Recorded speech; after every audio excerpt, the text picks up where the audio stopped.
Costa Rica के ओसा peninsula के रेन फॉरेस्ट में हूँ। मैं जानता हूँ कि यह इलाका पैसिफिक से घिरा है। अगर मुझे कोई नदी मिल जाए तो मैं उसके साथ साथ समंदर तक पहुँच जाऊंगा और तब मुझे शायद कोई इंसानी बस्ती मिल जाए। जमीन पर मौजूद पेड़ और झाड़ियां ज्यादा घने होते जा रही हैं और उनके बीच से गुजरना मुश्किल हो रहा है। मैं खाने की कोई चीज ढूंढने के लिए नदी से दूर आ गया हूँ। जानवरों का शिकार करने या फंदे लगाने में ऊर्जा बर्बाद करने का कोई फायदा नहीं। यहाँ खाने के लिए बहुत से पौधे हैं, नीचे गिरे फल हैं, जैसे कि ये गार्सिनियास। ये मेरे बहुत काम का है। इसका स्वाद लीची जैसा होता है और इसमें ढेर सारी नेचुरल शुगर होती है। बहुत घनी है और अब ये दूसरे जंगल के ठीक बीचों बीच है।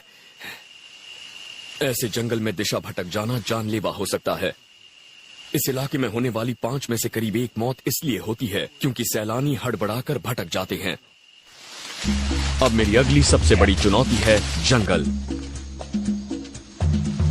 यहाँ पेड़ पौधे ज्यादा घने हैं, इसलिए आगे बढ़ना मुश्किल है।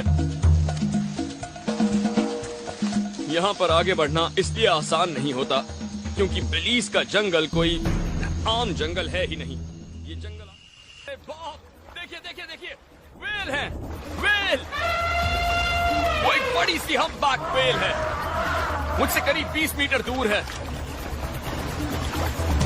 और वो काफी बड़ी होती है। उनकी लंबाई 40 फुट तक हो सकती है।